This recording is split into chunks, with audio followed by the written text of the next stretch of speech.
Hi lovelies, and welcome to today's video. This is technically cycle 6.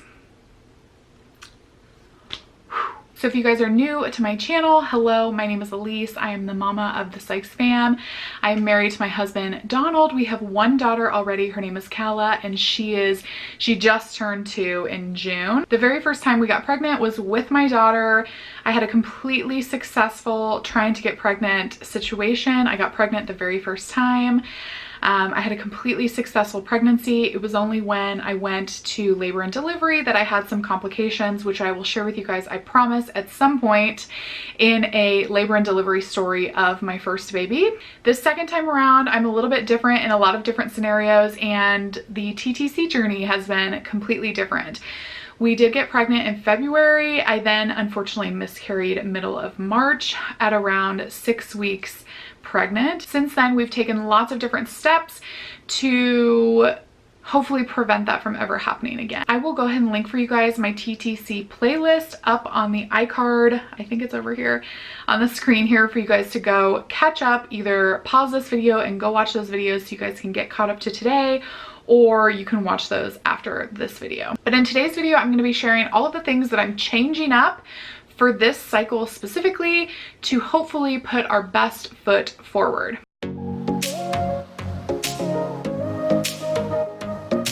So for this cycle, I have gone back to using the Clear Blue Advanced Digital Ovulation Tests that look like this.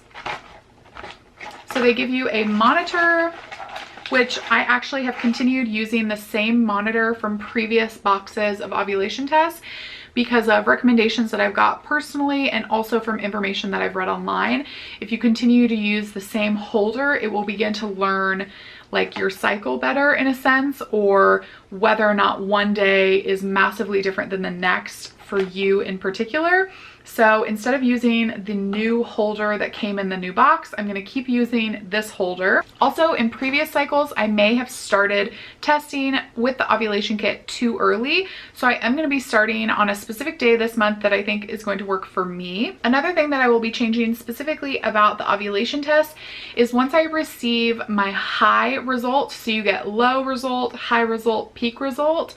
Once I get to that middle result, the high result, I will begin testing in the mornings and in the evenings. What I have found in the past is that going from level 2, the high result, to level 3, the peak result, for me sometimes happens super quick and I don't want to miss it. So therefore I'm testing in the morning. Once I get to that middle result, I will be testing in the mornings and at night, not just once a day. So I'm going to be doing twice a day. Once you get your peak, your final, your third level result on the ovulation test kits, you can no longer use your holder for that cycle. So it goes from a circle, like a blank circle on the lowest result, then you get a flashing smiley face in the middle second result, and then in the peak result you get a solid smiley face that actually stays there for 48 hours to encourage you that this is the best time to be doing baby dancing, intercourse, whatever you want to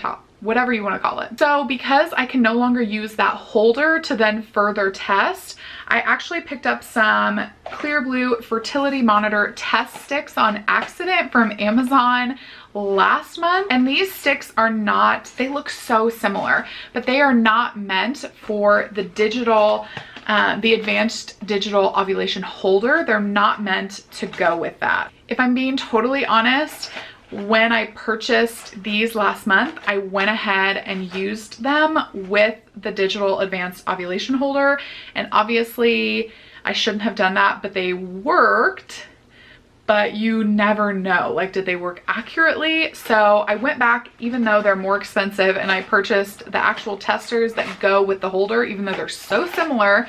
Apparently this is for the fertility monitor, which I don't have, but I kept these because I can actually use them for ovulation testing after I get my peak result from this digital ovulation test holder. So even though I don't have the fertility monitor, I can just go ahead and manually dip these like normal and then read it manually rather than through like any sort of digital device. And I'm hoping that that will help me confirm the indication of ovulation from the digital advanced ovulation test holder. I also totally could have bought like cheapy ovulation tests, but because I've been using Clear Blue, like I'm familiar with them, I'm familiar with the way that they look, I wanted to keep these and use these instead.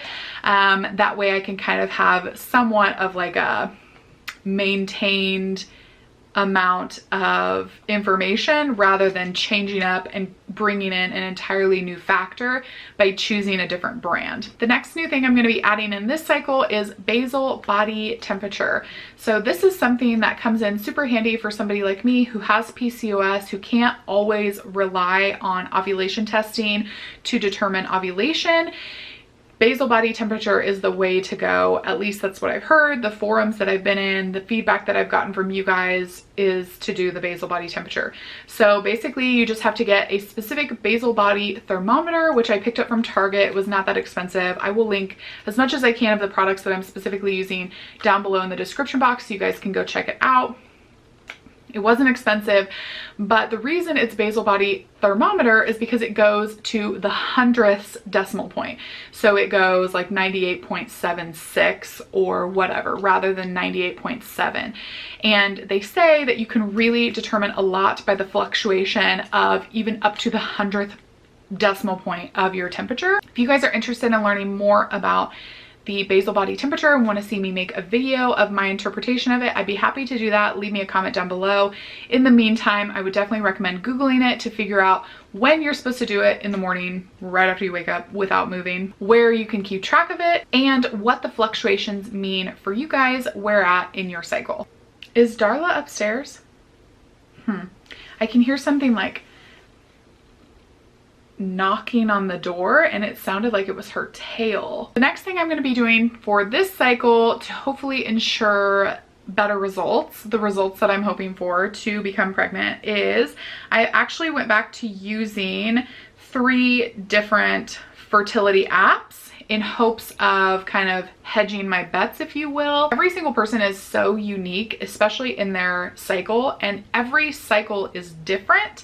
Typically, nothing is ever going to be the exact same every single month on a molecular level. So if you can imagine using an app, you're going to get different ideas on an app for everybody for every month. So to me, that meant I should use maybe more than one, and I actually ended up using 3, or I'm going to end up using 3. The first one I went back to is Glow. GLO. I'm also using Ovia Fertility, and then I'm lastly using the Fertility Friend mobile app. The 2 most user-friendly for me are the Glow and Ovia Fertility, but the Fertility Friend app came to me as the most recommended for the chart that you want to see for your basal body temperature. So I might just be using that for basal body temperature because it doesn't seem as like user-friendly for entering a lot of other data. And just starting out, I have different dates in each app for ovulation, for my period, for fertility days. So I'm definitely going to take that into consideration when I'm logging all of this information to kind of see like which app is saying what when, and take all of that into consideration for the month and every single day. The last thing that I plan on implementing this month is the amount of intercourse that's happening. This seems kind of like an inappropriate topic, so I'm not going to go into like hardcore detail of it, obviously, because it's a very personal thing for so many different people. But I do want to bring it up because our previous plan of attack was to have intercourse as normal. So basically just having it when it normally would happen, and then waiting for me to have the indication of ovulation. What I have since read and been notified of through my app is that it's really important to focus on the amount of intercourse that you're having and to treat it more seriously even prior to getting that indication. And I think that that is specifically because all of these tests and your temperature and the supplements and whatever, all of that can only tell you so much. but the actual moment that you ovulate is very specific to your body, and some people don't even ovulate when the ovulation test is saying that you are. So it can be very confusing and kind of like a roll of the dice, if you will. So what the article and the app was saying is that ensuring you have sex basically every other day, especially leading up to your most fertile time, and then continuing to focus on intercourse on those most fertile days is going to increase your odds of getting pregnant. For some people, when they get that indication of ovulation, your ovulation happens so fast that, let's say your ovulation test became positive in the morning, and who knows if that's actually when it first heightened, or was it actually 2 hours previously, or was it actually 8 hours previously when you would have gotten the peak result, but you didn't test until 8 a.m. or whatever of that morning. So some people indicate ovulation, ovulate really quickly, and then the egg dissolves really quickly. And if you test in the morning and you can't get together with your husband or your significant other to have that baby dancing time until 12 plus hours later, you might have completely missed your window, is basically the idea of the article. So ensuring that you're having sex up even to that point, every other day is really what I've read is recommended, or at least every other day, so like every 2 to 3 days, really encourages your chances of having a sperm there, maybe even at least when you ovulate, rather than missing it completely because you've waited only for that positive ovulation indicator. I felt like I don't know, I feel like maybe I didn't make sense on some of the things that I talked about today. If you guys have questions for me to further clarify anything that I talked about today, leave them down below or DM me over on my Instagram. As always, I love connecting with you guys, hearing your stories, where you're at in your process. This journey can be so hard, especially the longer it goes on. I know that I said my last thing was regarding intercourse, but I think my last thing is to really realize that self-care is a huge priority in the TTC journey. If you are spending all your time thinking about ovulation tests, fertility monitors, basal body temperature, forcing sex, all of these things are so stressful, on top of the fact that I'm sure you already have a ton of stuff going on. And stress, they still don't know how bad stress is for your body. So it's just best not to have stress, but obviously that's not possible. So my advice is to just combat it with intentional self-care.